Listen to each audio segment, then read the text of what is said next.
It's a quiet Saturday morning in a suburban neighborhood, the kind where everyone knows their place, where rules are followed and peace reigns. But when one woman decides to break the rules, the calm shatters. Little did I know that the battle for my garage would escalate into a full-blown war. Here's my story. Before I start let me know in the comments where in the world you are watching this from. I read every single one, and I'd love to give you a personal thank you for being here. It started with a simple decision: locking my garage door. The HOA president, Valerie Crane, had been using my garage as a makeshift parking spot for her oversized SUV. She thought the rules didn't apply to her, and for a brief moment I let her believe that. But when she parked her vehicle inside my garage without permission, I knew I had to act. The door came down with a slow, deliberate motion, sealing my decision. With a click of the lock, I stood there, feeling a strange mix of power and anxiety. I didn't know it at that moment, but I had just drawn a line in the sand. Valerie didn't like that. Her voice shot through the quiet morning. "Lock it, and I'm calling 911. I didn't panic. I'd done nothing wrong. The garage was mine, part of my property deed. I had the paperwork to prove it. But the tension between us was palpable. Valerie's eyes flashed with irritation as she marched toward me, her hand firmly grasping her phone. It was the kind of gesture someone makes when they're used to getting their way. But this wasn't just about a parking space. It was about power, control, and her need to enforce her authority on everyone around her. She demanded that I open the garage, as if her will alone could rewrite the property laws. "It's for the good of the community," she claimed, the words coated in the hollow sound of entitlement. My jaw tightened. This wasn't just a parking dispute, it was a test of will. I stood still, quiet, processing what had just happened. There was something in the way Valerie spoke, something in her eyes that told me this wasn't a casual request. It was a power play. She wasn't concerned about her guest. She was concerned with control. Couldn't let her have it. Not like this. I pulled out my phone and unlocked my garage door app. The familiar digital interface lit up as I selected the option to lock the door. A soft whirring sound echoed in the garage as the heavy door descended. Valerie stood frozen, eyes wide. She was already fumbling with her phone, no doubt preparing to make her call to 911. I didn't hear the sirens right away, but I knew they were coming. The minutes dragged, and the anticipation was suffocating. Was this going to turn into something bigger? Would the police side with her? What would they say when they arrived? The uncertainty gnawed at me, but I refused to second-guess myself. I wasn't breaking any laws. When the officers arrived, I was ready. I greeted them calmly, pointing to the documents on my phone that clearly showed the property boundaries. The officers listened, nodding, but I could see the skepticism in their eyes. Was this going to turn into a confrontation? Valerie was already telling them her version of the story. My heart pounded.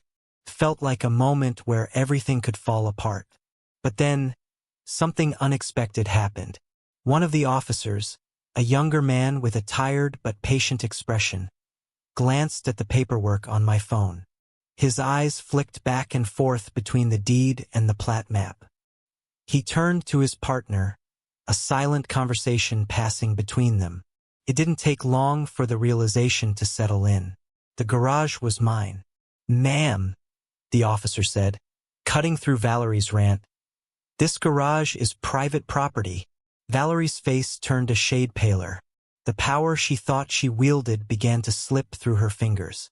There was no dramatic confrontation, no shouting match, just the slow, undeniable weight of truth. I watched Valerie's face as the officer spoke. It was a slow transformation from shock to disbelief, and finally to something resembling defeat. She stood there, speechless for a moment, clearly trying to process the fact that her accusations had crumbled before her eyes. The officers, though polite, didn't offer her any support. They turned their attention to me, their posture relaxed, their questions measured. It was a quiet moment, but it spoke volumes. Valerie's power had always been rooted in fear, in the assumption that everyone else would bend. But now, standing on the edge of her defeat, I saw her composure slip away. She straightened, her shoulders stiff with tension, but there was no way out of this. The truth had been laid bare, and for the first time in a long while, I felt a quiet, hard-earned victory. Valerie turned and walked back to her SUV, her movements jerky with frustration. It felt surreal, watching the woman who had ruled over us with an iron fist now retreating. She was a shadow of the confident figure who had once commanded the neighborhood. I could almost hear the low hum of her rage as she muttered under her breath, clearly plotting her next move. As I stood there, the officers casually wrapped up their notes, seemingly unfazed by the drama unfolding. I stayed calm, but my heart was still racing. There was a certain beauty in the quiet aftermath of a confrontation like this. No fireworks, no loud speeches, just the hum of life going on now in a slightly more honest way. Then the phone buzzed in my pocket. It was Valerie's voice, or rather, a very dramatic 911 call that was already in progress. Yes, 911. I heard through the thin walls, her voice wavering with fake urgency. I need to report a hostage situation. My car. It's being detained against my will in my neighbor's garage. The absurdity of it all hit me like a punch to the gut. I had just locked my own property. Yet here she was, calling in the cavalry. I almost laughed, but I didn't. I needed to stay focused. I didn't know it then, but this would only be the beginning of a much larger battle. The officers, however, had everything they needed. They had the facts, and they had no intention of letting Valerie's lies stand. The officers took their time with her. The tension was thick in the air as Valerie launched into her accusations, painting herself as the victim in this strange scenario. I stayed quiet, waiting for the truth to emerge. I knew the facts were on my side, and I had the evidence to back it up. But I could see the wheels turning in her mind, trying to twist the narrative back in her favor. When the younger officer came to my door, his approach was calm but firm. "We need to make sure everything is in order," he said, clearly prepared to investigate further. I showed him my tablet, the property maps, the deed, and my smart garage app, all showing I had done nothing wrong. The officer's eyes shifted, looking at the documents with a growing sense of clarity.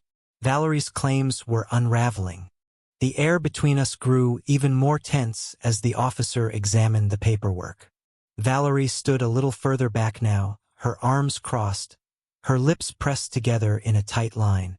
She had lost control of the situation, but she wasn't about to admit it. I knew that much. Still, it was hard not to feel a surge of relief as the officer nodded and looked up at her. "Ma'am," he said, his tone soft but resolute. "It seems this garage is legally part of his property."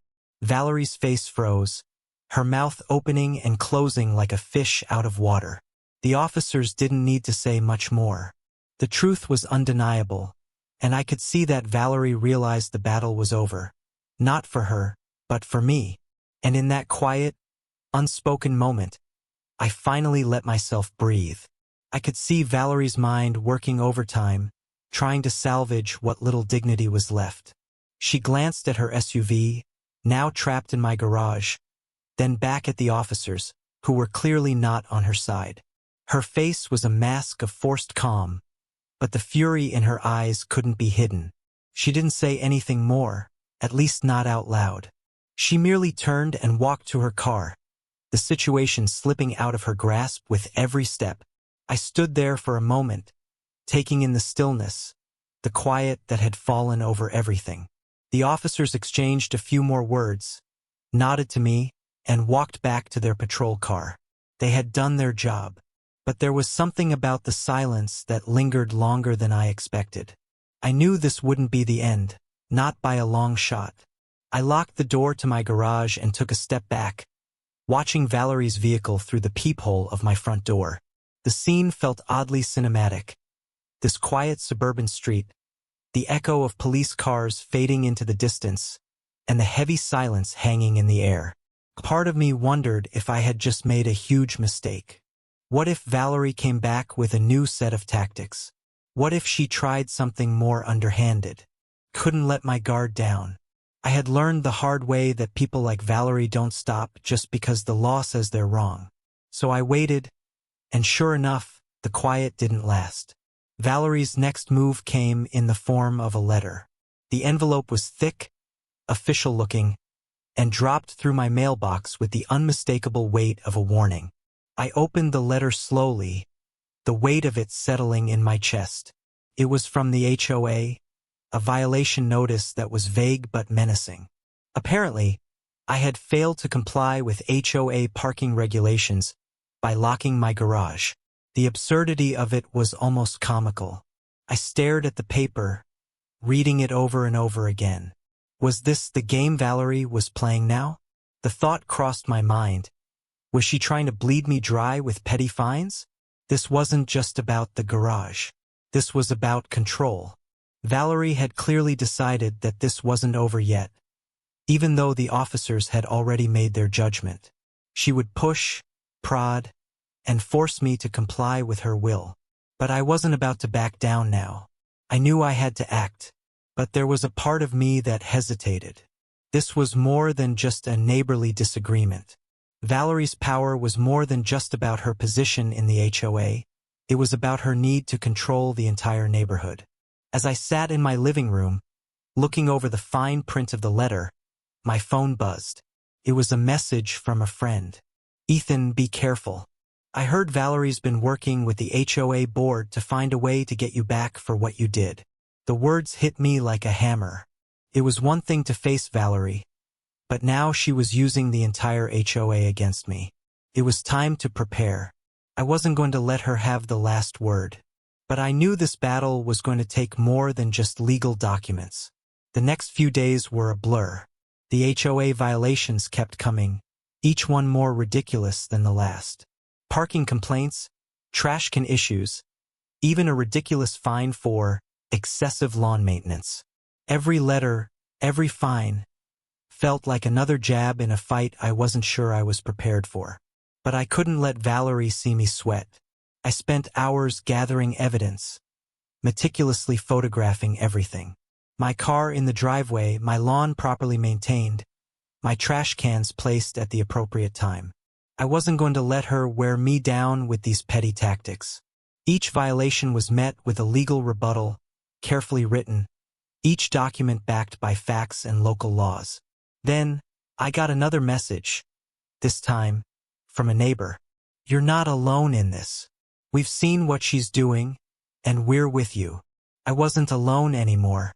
The neighborhood that had once stood quietly by, watching as Valerie asserted her control, was starting to stir.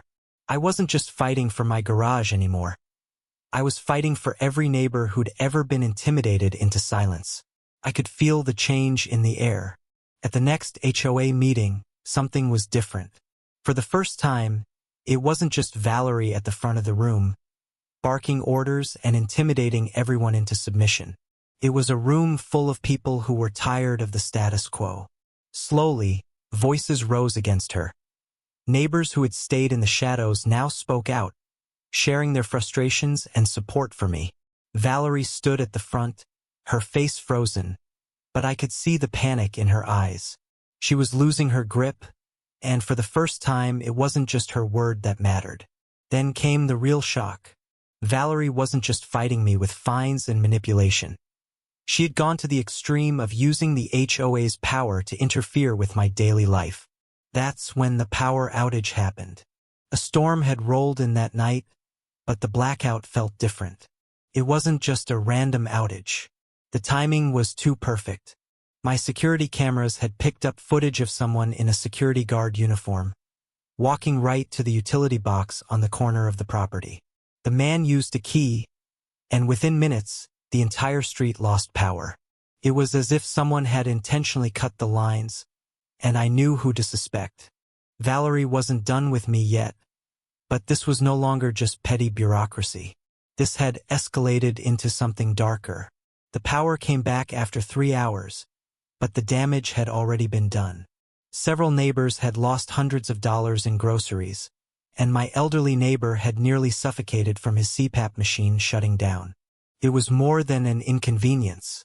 It was a direct attack on the community. I didn't wait for someone else to act. I called the city's code enforcement and reported the incident, providing the footage from my security cameras. The investigator who showed up was quiet, but his eyes told me he'd seen worse. After reviewing the footage, he confirmed that tampering with municipal utility infrastructure was a serious offense. The storm wasn't the cause of our blackout. It was Valerie's desperation. And now the legal storm was coming for her. A few days later, as I was preparing my next steps, I received a surprising text. It was from Priya, the HOA treasurer, the same woman who had quietly stood by Valerie's side for years, seemingly complicit in everything. The message was short. "Ethan, we need to talk. Meet me at the coffee shop in 30 minutes. My mind raced. What could she want? Was this a trap? Or had she finally had enough? I arrived early, trying to steady my nerves, but when Priya walked in, there was no hiding her anxiety. She sat down with a thick envelope. "I can't stay quiet anymore," she whispered, sliding the envelope across to me.